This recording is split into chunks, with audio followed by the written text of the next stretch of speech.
Hello friend, સ્વાગત છે તમારું માય સ્ટડી યુટ્યુબ ચેનલમાં. આજે આપણે ભારતના ઇતિહાસના વૈદિક યુગના ટોપ 25 MCQ સોલ્વ કરીશું. આગળના લેક્ચરમાં આપણે ભારતના ઇતિહાસના સિંધુ ઘાટી સભ્યતાના 90+ MCQ સોલ્વ કર્યા હતા. તમે ના જોયો હોય તો વિડીયો તે લિંક ડિસ્ક્રિપ્શનમાં છે, જઈને ચેકઆઉટ કરી લેજો. આજે આપણે ભારતના ઇતિહાસના વૈદિક યુગના 20+ MCQ સોલ્વ કરીશું. તો શરૂઆત કરીએ પ્રથમ પ્રશ્નથી. વૈદિક કાળનો સર્વાધિક માન્ય સમયગાળો કયો છે? ઈસવીસન પૂર્વ 1500 થી ઈસવીસન પૂર્વ 600, ઈસવીસન પૂર્વ 1500 થી ઈસવીસન પૂર્વ 1000, ઈસવીસન પૂર્વ 1500 થી ઈસવીસન પૂર્વ 1200 કે ઈસવીસન પૂર્વ 1700 થી ઈસવીસન પૂર્વ 1200? વૈદિક કાળનો સર્વાધિક માન્ય સમયગાળો કયો છે?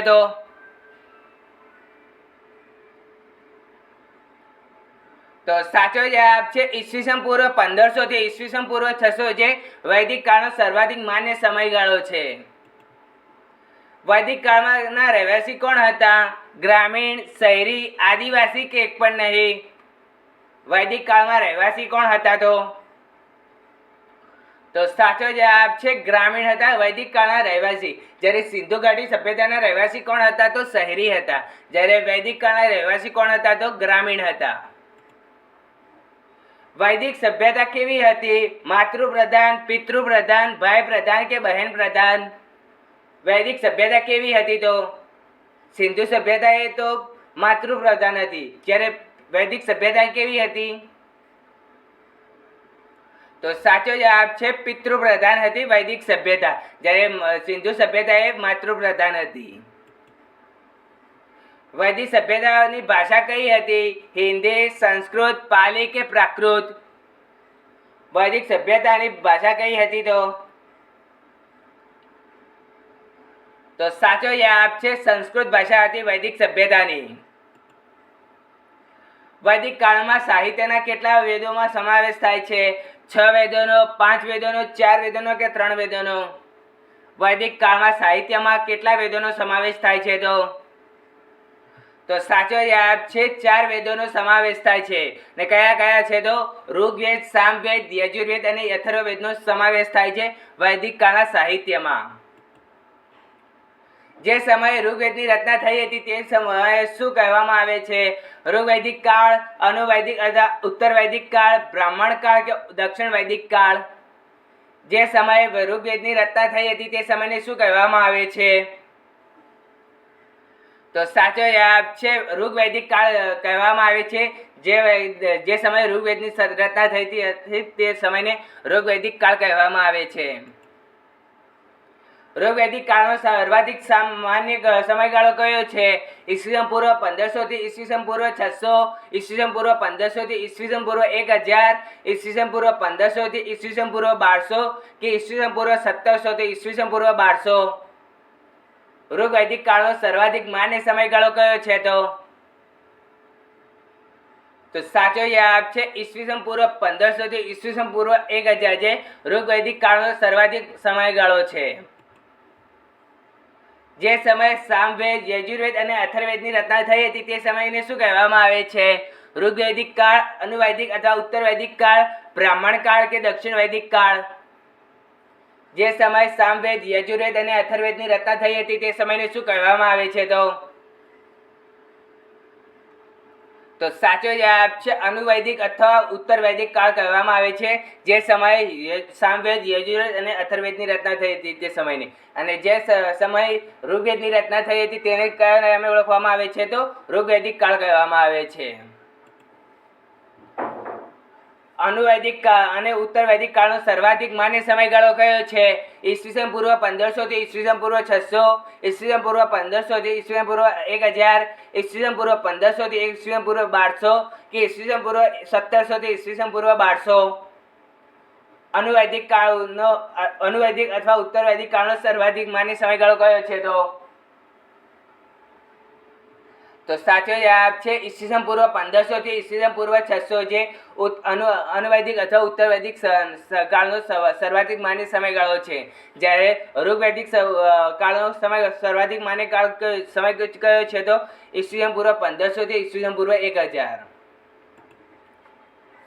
પાંચમા વેદ તરીકે કોને ઓળખવામાં આવે છે? ગ્રંથોને, પુરાણોને, ઉપનિષદોને કે ગીતાને?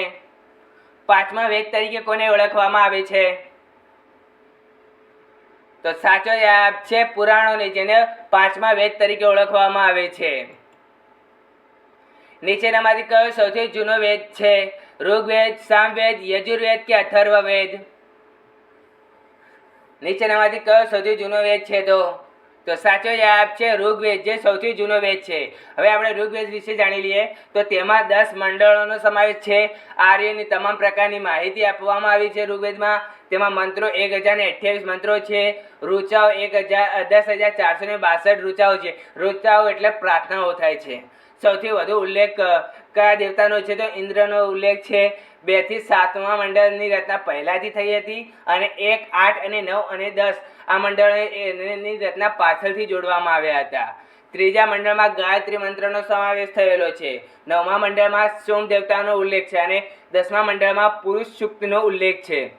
અને ઋગ્વેદનો ઉપવેદ કયો છે? તો આયુર્વેદ છે. ઋગ્વેદના કયા મંડળમાં 10 રાગની યુદ્ધનો ઉલ્લેખ છે? 7મા મંડળમાં, 8મા મંડળમાં, 5મા મંડળમાં કે બીજા મંડળમાં? ઋગ્વેદના કયા મંડળમાં 10 રાગની યુદ્ધનો ઉલ્લેખ છે? તો સાચો જવાબ છે 7મા મંડળમાં 10 રાગની યુદ્ધનો ઉલ્લેખ જોવા મળે છે ઋગ્વેદમાં. અને 10 રાગનું યુદ્ધનું ક્યાં થયું હતું? તો રાવી નદીના કિનારે થયું હતું. અને વિજય કોનો થયો હતો? તો રાજા સુદાસનો વિજય થયો હતો. ઋગ્વેદમાં ઉલ્લેખિત પામેલી તમામ નદીઓમાં સૌથી મહત્વપૂર્ણ અને પવિત્ર નદી કઈ માનવામાં આવે છે? રાવી નદીને, સતલેજ નદીને, સરસ્વતી નદીને કે ચિનાબ નદીને? ઋગ્વેદમાં ઉલ્લેખિત પામેલી તમામ નદીઓમાં સૌથી મહત્વપૂર્ણ અને પવિત્ર નદી કઈ માનવામાં આવે છે? તો સાચો જવાબ છે સરસ્વતી નદીને, જેને સૌથી મહત્વપૂર્ણ અને પવિત્ર નદી માનવામાં આવે છે ઋગ્વેદમાં. કયા વેદને સંગીતની ગંગોત્રી કહેવામાં આવે છે? ઋગ્વેદને, સામવેદને, યજુર્વેદને કે અથર્વવેદને?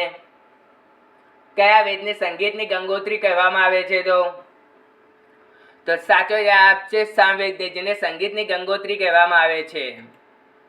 અને તેમાં કેટલા મંત્રોનો ઉચ્ચારણ કરવામાં આવ્યું છે? તો 1810 મંત્રોનું ઉચ્ચારણ કરવામાં આવ્યું છે. અને સામવેદનો ઉપવેદ કયો છે? તો ગંધર્વ વેદ, જે સામવેદનો ઉપવેદ છે. કયો વેદ આંશિક રીતે ગદ્ય અને પદ્ય સ્વરૂપમાં રચાયેલું છે? ઋગ્વેદ, સામવેદ, યજુર્વેદ કે અથર્વવેદ? કયો વેદ આંશિક રીતે ગદ્ય અને પદ્ય સ્વરૂપમાં રચાયેલો છે? તો સાચો જવાબ છે યજુર્વેદ, જે ગદ્ય અને પદ્ય બંને સ્વરૂપમાં રચાયેલો છે. અને તેનો ઉપવેદ કયો છે? તો ધનુર્વેદ, જે તેનો ઉપવેદ છે યજુર્વેદનો. કયા વેદમાં તંત્રો અને મંત્રોનો સંગ્રહ છે? ઋગ્વેદમાં, સામવેદમાં, યજુર્વેદમાં કે અથર્વવેદમાં? કયા વેદમાં તંત્રો અને મંત્રોનો બંનેનો સંગ્રહ છે? તો સાચો જવાબ છે અથર્વવેદમાં, જેમાં તંત્રો અને મંત્રોનો સંગ્રહ છે. અને તેનો અથર્વવેદને કેમાં વિભાજન કરવામાં આવ્યું છે? તો કાંડોમાં વિભાજન કરવામાં આવ્યું છે અથર્વવેદને. અને અથર્વવેદનો ઉપવેદ કયો છે? તો શિલ્પવેદ છે. અને તેમાં પ્રજાપતિના 2 પુત્રોનો ઉલ્લેખ કરવામાં આવ્યો છે અથર્વવેદમાં. સ્વામી દયાનંદ સરસ્વતી એક મતે આર્ય ક્યાંથી આવ્યા હતા? તિબેટમાંથી, દક્ષિણ ધ્રુવમાંથી, મધ્ય એશિયામાંથી કે યુરોપમાંથી? સ્વામી દયાનંદ સરસ્વતીને મતે આર્ય ક્યાંથી આવ્યા હતા? તો સાચો જવાબ છે તિબેટમાંથી આવ્યા હતા સ્વામી દયાનંદ સરસ્વતીના મતે. અને મેક્સવેલ મુલરના મતે આર્ય ક્યાંથી આવ્યા હતા? તો મધ્ય એશિયામાંથી આવ્યા હતા.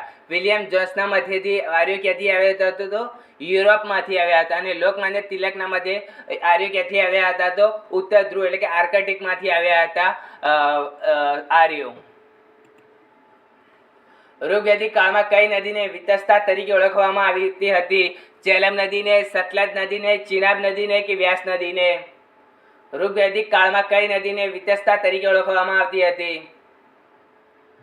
તો સાચો જવાબ છે ઝેલમ નદીને, જેમને વિતસ્તા તરીકે ઓળખવામાં આવતી હતી. અને અન્ય કઈ નદીઓ તરીકે ઓળખવામાં આવતી હતી? તો કુંભ નદીને કુરમ નદી તરીકે ઓળખવામાં આવતી હતી. કુંભા નદીને કાબુલ તરીકે ઓળખવામાં આવતી. આસ્કિની નદીને ચિનાબ નદી તરીકે ઓળખવામાં આવતી હતી. પુરુષણી નદીને આમાં પુરુષણી છે.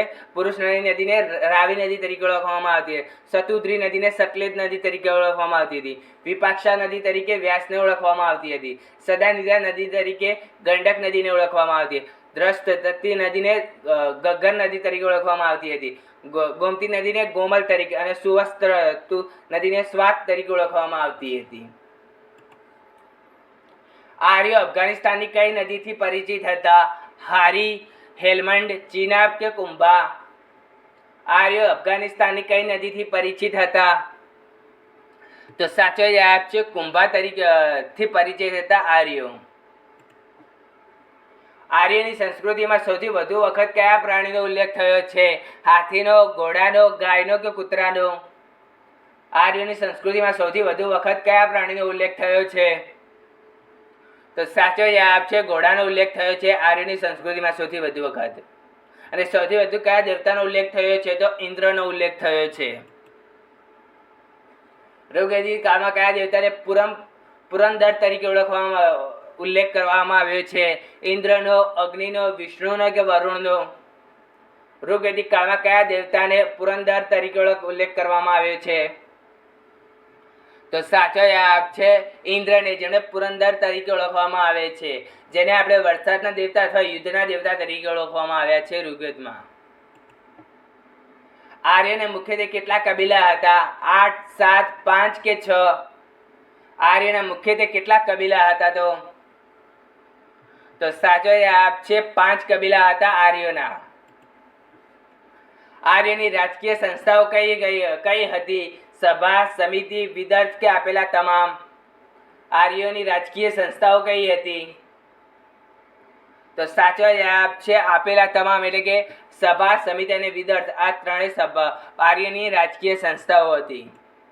આ સાથે આપણે ભારતના ઇતિહાસના વૈદિક યુગના 20+ MCQ સોલ્વ કરી દીધા. તમને વિડીયો ગમ્યો હોય તો વિડીયોને લાઈક, શેર અને સબસ્ક્રાઇબ કરો. મળેલા બાય.